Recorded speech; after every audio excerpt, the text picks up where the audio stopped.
ನಮಸ್ತೆ ಸ್ನೇಹಿತರೆ.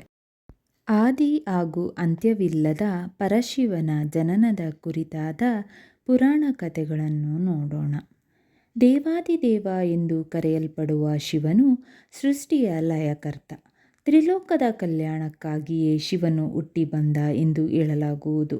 ಸೃಷ್ಟಿಯ ಒಳಿತಿಗಾಗಿ ಇರುವ ತ್ರಿಮೂರ್ತಿಗಳಲ್ಲಿ ಶಿವನು ಅತ್ಯಂತ ಸರಳ ಹಾಗೂ ಶಕ್ತಿಶಾಲಿ. ಸದಾಕಾಲ ದೀರ್ಘ ತಪಸ್ಸಿನ ಮೂಲಕ ಜಗತ್ತಿನ ಒಳಿತು ಮತ್ತು ಕೆಡುಕನ್ನು ನಿರ್ಧರಿಸುವ ದೇವ.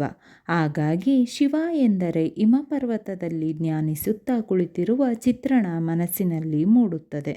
ಜಗತ್ಪಾಲನೆಗಾಗಿ ಅವತರಿಸಿದ ಶಿವನ ಲೀಲೆಯ ಬಗ್ಗೆ ಅನೇಕ ಕಥೆ ಹಾಗೂ ಉಪಕಥೆಗಳು ಇರುವುದನ್ನು ಕೇಳಿರಬಹುದು. ಆದರೆ ಶಿವನ ಜನನ ಹೇಗಾಯಿತು, ಶಿವನ ತಂದೆ ಯಾರು ಎನ್ನುವುದಕ್ಕೆ ನಿರ್ದಿಷ್ಟ ಉತ್ತರಗಳಿಲ್ಲ. ಆದಿ ಹಾಗೂ ಅಂತ್ಯವಿಲ್ಲದ ಪರಶಿವನ ಜನನದ ಕುರಿತಾದ ಪುರಾಣ ಕಥೆಗಳು ಇಲ್ಲಿದೆ, ನೋಡೋಣ. ವಿಶೇಷ ಶಕ್ತಿಗಳ ಆದೇಶದ ಮೇರೆಗೆ ಬ್ರಹ್ಮನು ಸ್ವಯಂ ವಂಚನೆ, ಸಾವಿನ ಪ್ರಜ್ಞೆ, ಹತಾಶೆಯ ನಂತರ ಕೋಪ, ಸುಳ್ಳು, ಮಾಲೀಕತ್ವದ ಪ್ರಜ್ಞೆ, ಭ್ರಾಂತಿ, ದೈಹಿಕ ಪರಿಕಲ್ಪನೆ, ಒಬ್ಬರ ನೈಜ ಗುರುತನ್ನು ಮರೆಯುವಂತಹ ಗುಣಗಳನ್ನು ಸೃಷ್ಟಿ ಮಾಡಿದನು. ಕಾಳಿಯ ಯುಗದಲ್ಲಿ ಈ ಗುಣಗಳು ನಿಯಮಾಧೀನ ಆತ್ಮಗಳ ಮೇಲೆ ಸಕ್ರಿಯವಾಗಿ ಪ್ರಭಾವ ಬೀರಿದವು. ಆಗ ಇವೆಲ್ಲವೂ ತಪ್ಪು ಎನ್ನುವ ಮನೋಭಾವನೆ ಉಂಟಾಯಿತು.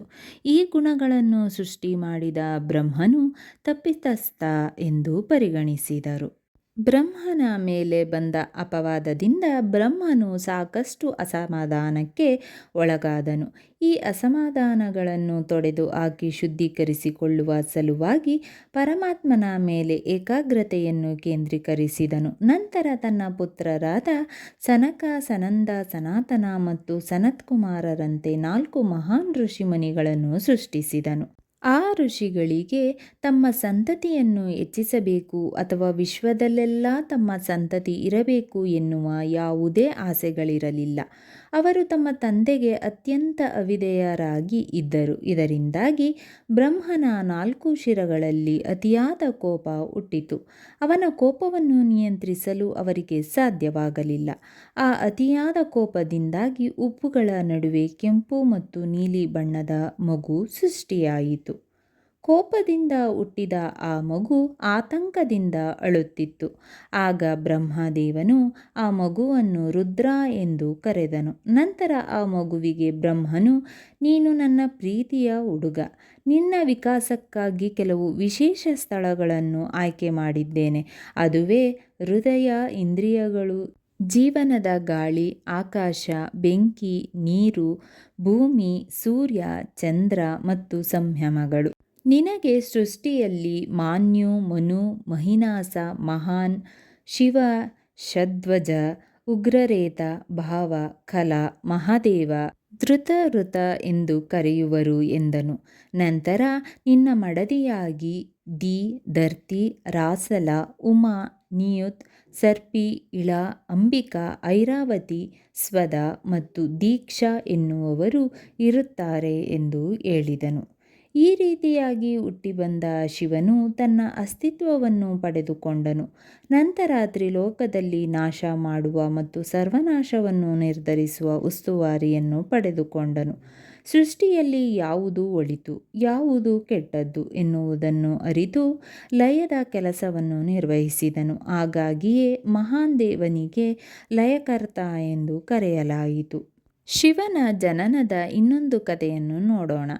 ಶಿವನ ಲೀಲೆಗೆ ಸಂಬಂಧಿಸಿದಂತೆ ಅನೇಕ ಕಥೆಗಳು ಇರುವುದನ್ನು ಕಾಣಬಹುದು. ಅಂತೆಯೇ ಶಿವನ ಹುಟ್ಟಿಗೆ ಸಂಬಂಧಿಸಿದಂತೆಯೇ ಇನ್ನೊಂದು ಪುರಾಣದ ಕಥೆಯಿದೆ.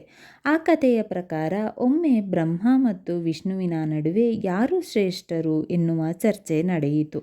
ಆ ಸಮಯದಲ್ಲಿ ಒಂದು ಪ್ರಕಾಶಮಾನವಾದ ಕಂಬವೊಂದು ಪ್ರತ್ಯಕ್ಷವಾಯಿತು. ಅದು ಮರದ ರೂಪದಲ್ಲಿ ತೋರಿತು. ಅದರ ಬೇರುಗಳು ಪಾತಾಳದ ಒಳಗೆ ಹಾಗೂ ಮರದ ತುದಿಯು ಆಕಾಶಕ್ಕಿಂತಲೂ ಎತ್ತರಕ್ಕೆ ವ್ಯಾಪಿಸಿತು.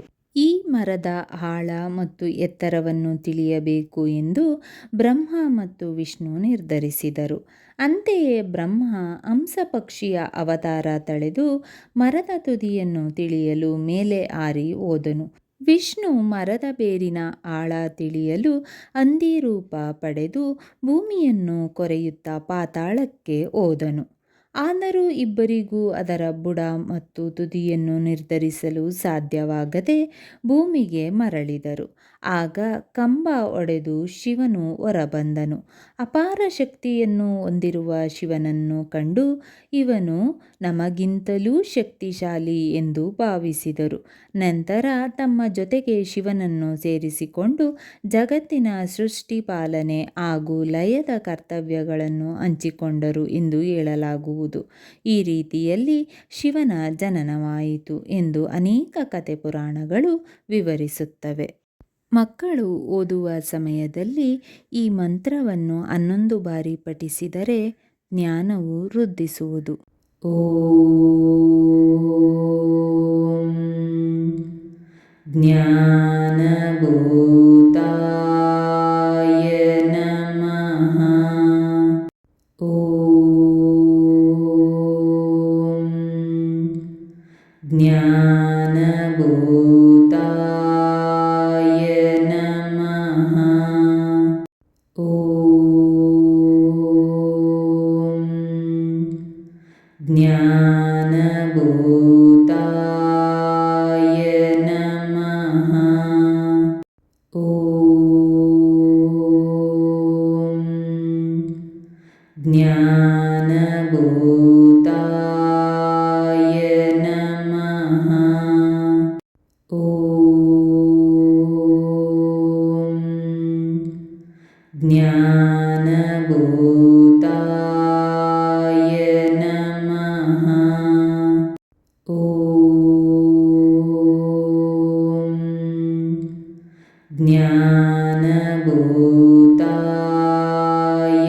ನಮಃ.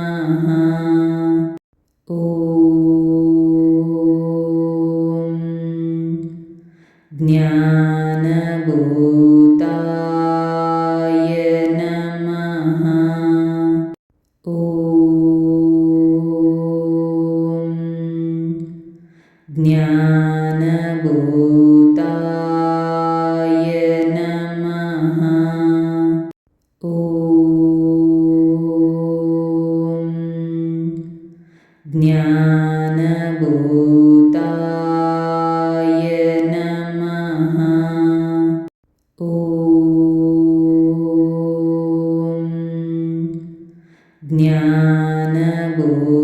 ಜ್ಞಾನಭೂತಾಯ ನಮಃ.